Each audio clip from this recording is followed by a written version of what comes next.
But speaking especially sa Book of Revelation, Apokalipsis, ay mas lalo na namang itong makomplikado.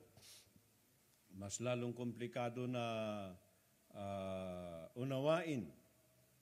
But the only way to understand the book itself, ang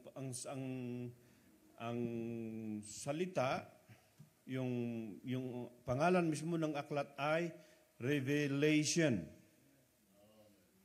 O di kaya ay pagpapahayag. Okay? So, ang kailangan mismo para maunawaan yung Book of Revelation ay revelation itself. Kapahayagan para maunawaan natin sapagkat ito ay mga puro simbolo ang aklat na ito. Kaya, now, ang makapagbibigay lang sa atin ng revelation ay walang iba kundi ang Espiritu Santo. Without the Holy Spirit, we cannot have revelation. Many, just like my own experience, I believe God has, sinadya ng Panginoon na ma-experience ko ang tinatawag na Bible School. But, it's all intellectual. Ibig sabihin, makataong pangunawa lamang yan. Walang kapahayagan. So, ang tao, sabi ko nga, when we were in the Bible school, we are trained to preach. Kasama sa Bible school, yung training sa pagpipreach. Karamihan sa Bible school ay 3 years. First year, second year, third year. Hindi kagaya sa high school na 4th year, no? But then, pagkatapos ng mag-graduate ka, after 3 years, meron silang mga sinasabing masteral din, degree, parang sa education. At meron din silang doctorate. So may mga doktor-doktor din sa Bible. But I tell you, it's all intellectual. Maging magdo-doctorate ka sa Bible without the Holy Spirit, because the Holy Spirit will always, sabi niya, guide us and lead us to all truth.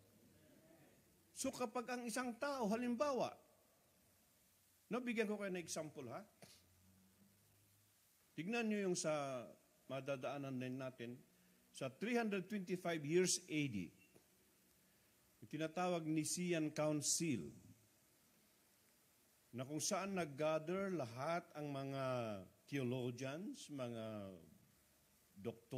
doctors ng mga high priest, mga matataas na pinuno sa simbahan, at pinag-usapan ang Godhead, tungkol sa pagka-Diyos.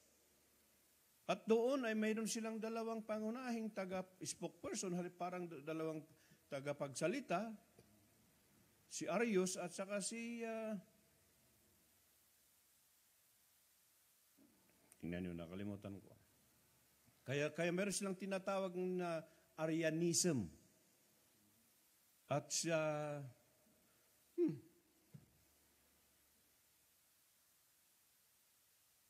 Yung si Arius ay siya yung tumayo sa pagtatanggol ng iisang Diyos na walang tatlong persona. Yung isa naman ay siya yung tumayo para sa tatlong persona. So ayon dun sa pag-uusap, napatunayan na talagang walang tatlong persona. Pero alam nyo nangyari, ang itinatag pa rin na tunay na pananampalataya ay yung tatlong persona. So you see, nakita niyo ibig kong sabihin? Nakita nila kung ano yung totoo, kung ano yung tama, pero ang pinaniwalaan pa rin ay yung mali. Bakit? Mas pasok sa pandinig. Mas pasok, kumbaga sa pagkain, mas pasok sa panlasa ng masa. So, kumbaga marang mas mabili. So, they do not care about the truth. Yun yung sinabi ng ating Panginoong Kristo, lay aside the word of God. Mark chapter 7, sinasadya ninyo na isantabi ang salita ng Diyos upang masunod lamang ninyo ang inyong mga kagustuhan, ang inyong mga tradisyon. Kasi yung paniniwala sa tatlong persona ay tradisyon na nanggaling sa Babylonia, sa Roma, na inadapt ng Roma. Yung pananampalataya ng Roma ay pananampalataya o paniniwala na galing sa Babylonia. Kaya pagdating sa aklat dito sa Revelation, bakit lumabas na naman uli yung Babylonia? Babylon. Na ang tinutukoy ngayon ay yung Roma. Hindi naman Babylon. Kasi wala nang Babylon ngayon, ha? Ang Babylon ngayon ay Iraq. Yan yung bansang Iraq ngayon na dati ay Babylon. So sa Biblia, ang lumabas hindi Iraq, kundi Babylon. Like that. And Babylon means confusion, ha? So hanggang ngayon, ganyan ang nangyayari. Confusion. Kasi bakit? Walang kapayagan eh. There's no revelation. So ganun yun. It's human, makataong pangunawa. So lahat tayo may pangunawa. Binigyan tayo ng pangunawa ng Diyos. Meron, hindi tayo hayop. Ang hayop, walang pangunawa yan eh. Ang tao meron. Kaso, yan ang problema dahil yung pangunawa na yan, mula pa doon sa aklat ng Henesis, ay kamatayan, mabuti at masama. Yung tree of knowing good in knowledge.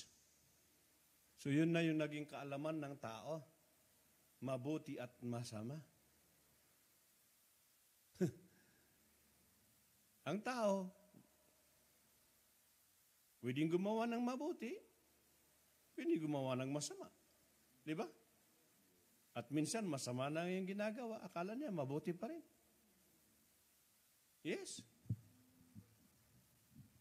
Kapag nagnakaw, masama, di ba? Pero mabuti sa kanya kasi kailangan niyang pera eh. Kaya nagnakaw. So, ganun. Mabuti at masama.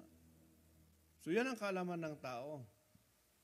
So, yan kung bakit pagdating sa salita ng Diyos, ay hindi natin pwedeng gamitin ang ating mga sariling pangunawa. Kaya yun ang nangyari dahil ang pangunawa ng tao ang ginamit sa Biblia noon pa man, kaya hanggang ngayon ay confused or naging magulo ang relihiyon. Okay? Naunawaan ninyo kung bakit maraming relihiyon ngayon? Dahil ang pangunawa sa Biblia ay makatao. Kasi kung yun ay pangunawa, yung sinasabi nating kapahayagan na nanggagaling sa Diyos, hindi dapat naghiwa-hiwala, hindi dapat dumami ang relihiyon. Di ba? Eh, sabi ng Biblia, isa lamang ang Diyos. Bakit na ang dami ng pangunawa? Ganon. Yun ang naging problema dito. Okay, so that's what revelation means. Kung bakit natin kailangan ang tinatawag na kapahayagan, sapagkat yan ay ang pangunawa, yan ang sa English, divine understanding, makadiyos na pangunawa. At yan ang ibig sabihin ng kapahayagan. Kasi ang kapahayagan, kung sa definition sa Revelation, for halimbawa sa yung mystery, sabi niya, ay isang katotohanan na kinakailangan maihayag. Okay? Katotohanan na maihahayag. Hindi kasi nungalingan, ha? Katotohanan na maihayag. So, paano ka magkakaroon ng kapahayagan? kailangan natin ang makadiyos na pangunawa sa pamamagitan ng Espiritu Santo. Muli, yan ang dahilan kung bakit ang tao hindi sapat na tayo ay nasa loob ng simbahan. Hindi yan sapat. Hindi yan sapat na tayo ay umaawit, tayo pumapalakpak. Hindi sapat na tayo ay nananalangin. Yes, kasi sa Biblia, maging sa pananalangin, kailangan ng kapahayagan. You see? Pag magpe-pray tayo, kailangan pa rin ng kapahayagan. Everything. Kaya minsan, hindi masyadong ma-appreciate ang pananambahan, pag-worship ng isang tao kasi walang kapahayagan eh. So alam natin yung kapahayagan, mula pa kay Genesis, tingnan nyo kay Cain at Abel ha. Ayon doon ayon sa Biblia, mas maganda pa yung ginawa ni Cain na altar. Tingnan nyo na, kung pagandahan lamang, kung pagalingan lamang, ay walang binatbat yung ginawa ni Abel. Pero nung sabi ng Biblia, yung kay Abel ang tinanggap ng Panginoon. You see? Bakit? Yun ay ayon sa kapahayagan. Nasabi ng Hebrews, by faith. Ang faith doon ay kapahayagan. Kung bakit ang handog ni Abel ay yun yung tinanggap ng Diyos. Dahil ginawa niya yun ayon sa kapahayagan. So when we come to worship, when we come to church, it has to be a revelation. You need to be here by revelation. Okay? Halimbawa kayong mga kapatid, first timer halimbawa dito. Maring nagsisimba kayo sa ibang simbahan. Sana hindi ito ang first time nyo. Okay? Pero kung first time mo man, dapat malaman nyo, may dahilan. Yun yung kapahayagan doon. May dahilan kung bakit ka nandito. Ganun lang. Every one of us.